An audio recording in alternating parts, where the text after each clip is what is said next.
Bismillahirrahmanirrahim. Assalamualaikum warahmatullahi wabarakatuh. Nahmaduka rabbi wa nasta'inuka wa nusalli wa nusallimu ala khairi khalqika sayyidina Muhammadin wa ba'd.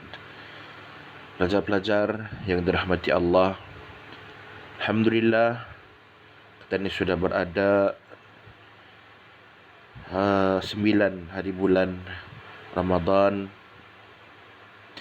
Dan alhamdulillah kita ni akan menyambung kita ni punya pelajaran pada petang ini mengenai dengan tajwid, iaitu dalam tajuk sifat-sifat tunggal.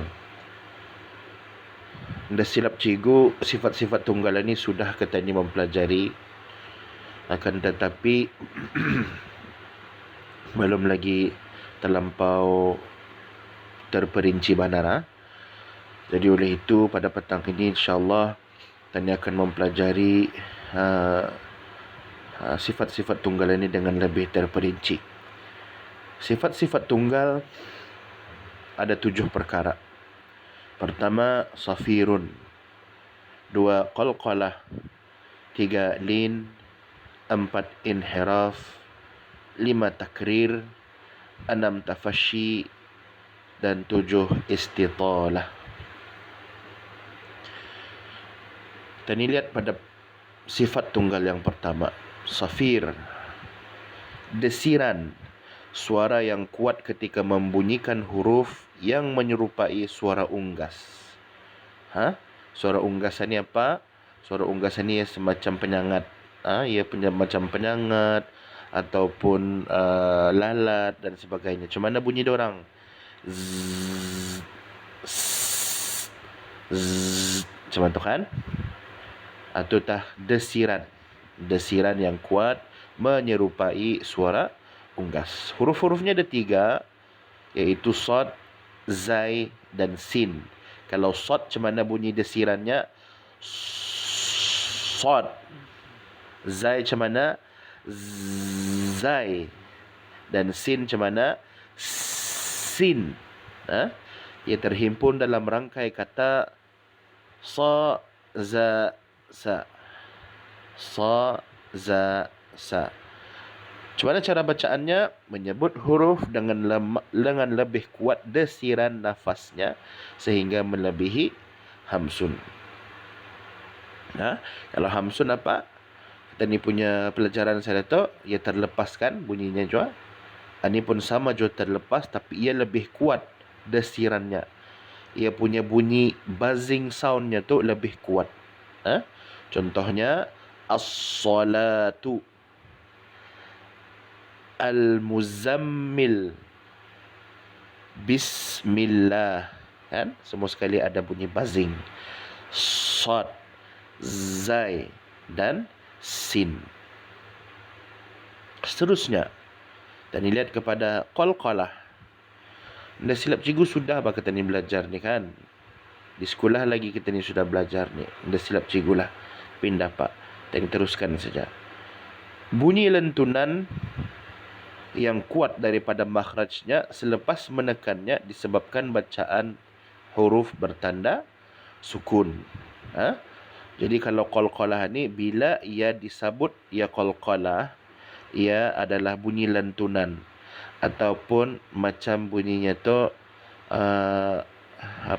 mengantul balik arah ke tani.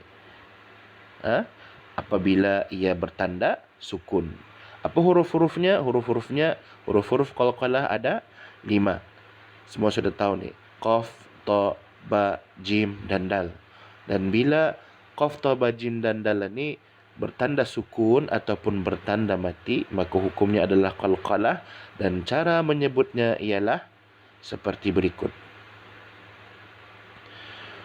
Pada huruf qaf, cuba perhatikan huruf qaf, ruziqna, kan? Ia macam mengantul balikkan arah ke tani. Mana ada cikgu sebut ruziqna? Ia balik semula arah ke tani. Ruziqna. Kemudian huruf ta, nut'imukum. Mana ada cikgu menyebut nut'imukum? Cikgu sebut nut'imukum. Ia balik semula arah ke tani, mengantul balik huruf atau arah ke tani. Kemudian pada huruf ba, qablika, qablika.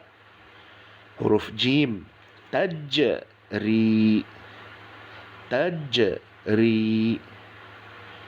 Huruf dal, adlun, adlun. Cara bacaannya, ditahan huruf qalqalah pada makhraj yang dilafazkan dengan lebih kuat.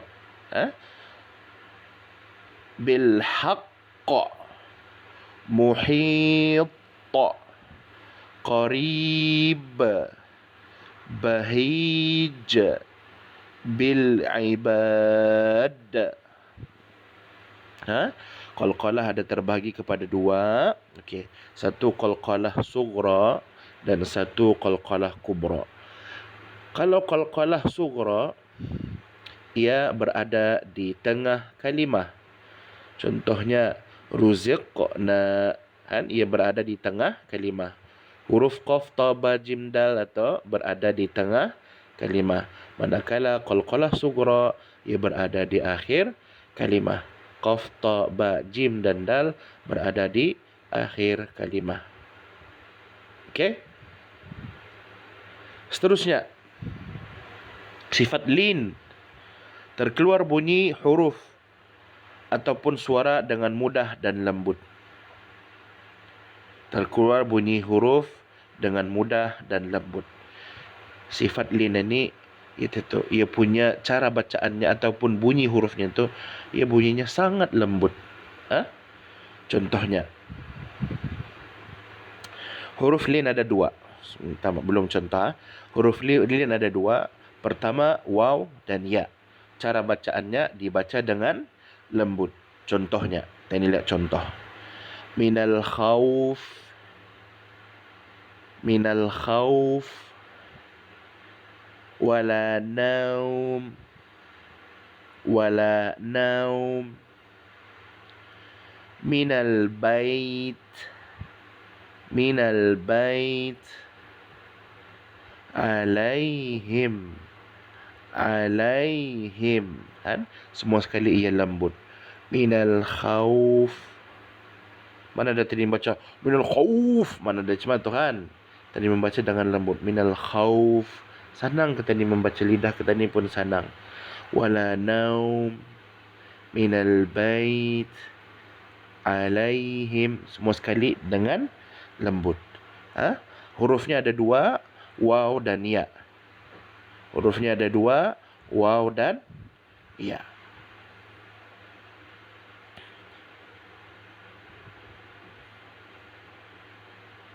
Seterusnya, pengertian inhiraf. Inhiraf pengertiannya bunyikan, membunyikan huruf yang keluar daripada makhrajnya melencong kepada makhraj yang lain. Hurufnya ada dua, ra dan lam.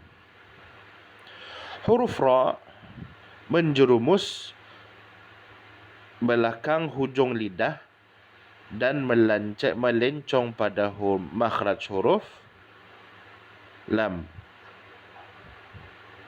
Huruf lam menjurus tepi hujung lidah dan melencong pada makhraj huruf nun.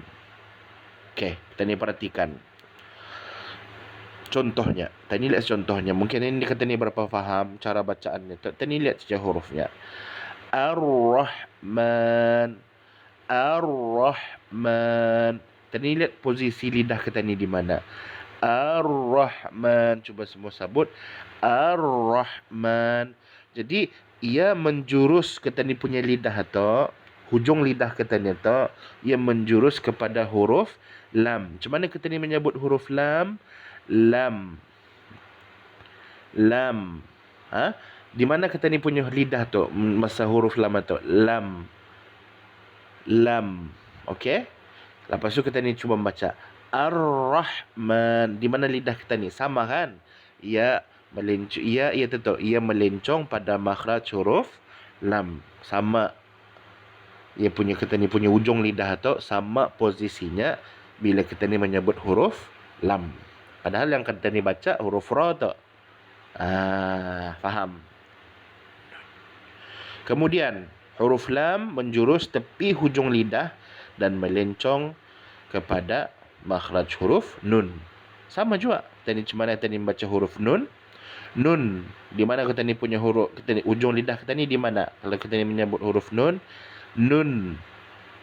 Kemudian kalau kita ni membaca alhamdulillah. Contohnya huruf lam. Alhamdulillah.